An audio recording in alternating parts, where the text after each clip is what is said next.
குருவே, தாயும் பிள்ளையும் ஆனாலும் வாயும் வயிறும் வேறு என்பார்கள். ஒவ்வொரு மனிதனின் தேடலும் ஒவ்வொரு விதமாக இருக்கும் என்பார்கள். ஆனால் இந்த உலகில் ஏழ்மையில் வாடுபவனும் மனமகிழ்ச்சியை தேடி அலைகிறான்.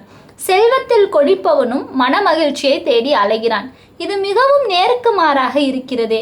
கேள்வி கேட்ட சீடனை, பிட்சுவை பசுவின் விழிகளைப் போல் நீண்டு கருணை ஒளி வீசும் கண்களால் பார்த்து இதழோரம் புன்னகைத்த புத்தர் ஒரு கதையை சொன்னார். ஒரு ஊரில் சாலையோரம் நடைபாதையில் தங்கியிருந்தான் இறந்துண்பவன் ஒருவன்.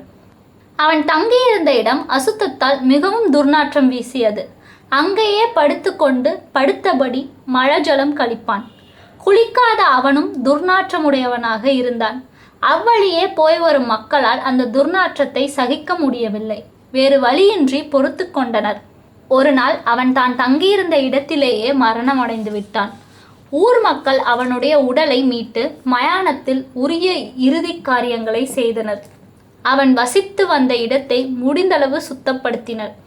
ஆயினும் அந்த இடத்தை கடக்கும்போது துர்நாற்றம் அடித்தது. இதற்கு தீர்வு தேடிய மக்கள் அவன் படுத்திருந்த இடத்தின் தரையை சில அடிகள் ஆழப்படுத்தி அந்த மண்ணை அப்புறப்படுத்தினால் துர்நாற்றம் இருக்காது என முடிவு செய்து அதன்படியே அவ்விடத்தை தோண்டினர். ஓரிரு அடிகள் தோண்டியதும் வினோதமான ஒளி வந்தது. மண்ணை பறித்து பார்க்கையில் ஒரு இரும்பு பெட்டி இருந்தது. அதை வெளியே எடுத்து திறந்தனர். அது விலை மதிப்பில்லாத புதையல் நிரம்பிய பெட்டி. இப்படி சொல்லி கதையை நிறுத்தினார் புத்தர். கேள்வி கேட்ட பிட்சு உட்பட எல்லாருக்கும் குழப்பம். இந்த உலகில் ஏழ்மையில் வாடுபவனும் மனமகிழ்ச்சியை தேடி அலைகிறான். செல்வத்தில் கொழிப்பவனும் மனமகிழ்ச்சியை தேடி அலைகிறான். இது மிகவும் நேருக்கு மாறாக இருக்கிறதே என்பதுதான் கேள்வி. ஏழையிடம் செல்வம் இல்லை. அதனால் அவனால் விரும்பியதை வாங்க முடியாமல் நிம்மதி இழந்து மனமகிழ்ச்சியை தேடி அலைகிறான். செல்வந்தனிடம் செல்வம் இருக்கிறது. அவனால் அவன் விரும்பியதை வாங்க முடியும். அப்படி இருந்தும் அவனும் நிம்மதியின்றி மனமகிழ்ச்சியை தேடி அலைகிறானே. இதுதான் அந்த கேள்வியின் பொருள்.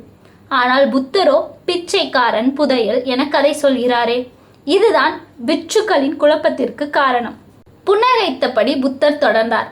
அந்த இறந்துண்பவன் மக்களிடம் கையேந்தி நின்றான் தன் மரணம் வரை. ஆனால் அவனுடைய இடத்தில் இருந்த புதையலை அவன் அறியவில்லை. அதுபோலத்தான் ஏழையோ பணக்காரனோ தனது மன மகிழ்ச்சியும் மன நிம்மதியும் மன சாந்தியும் மன அமைதியும் தன்னிடம்தான் உள்ளது, தன் மனதிடம்தான் உள்ளது என்பதை அறியாமையால் அறியாமல் விட்டுவிட்டு வேறு இடங்களில் தேடிக்கொண்டிருக்கிறார்கள் என்றார் புத்தர்.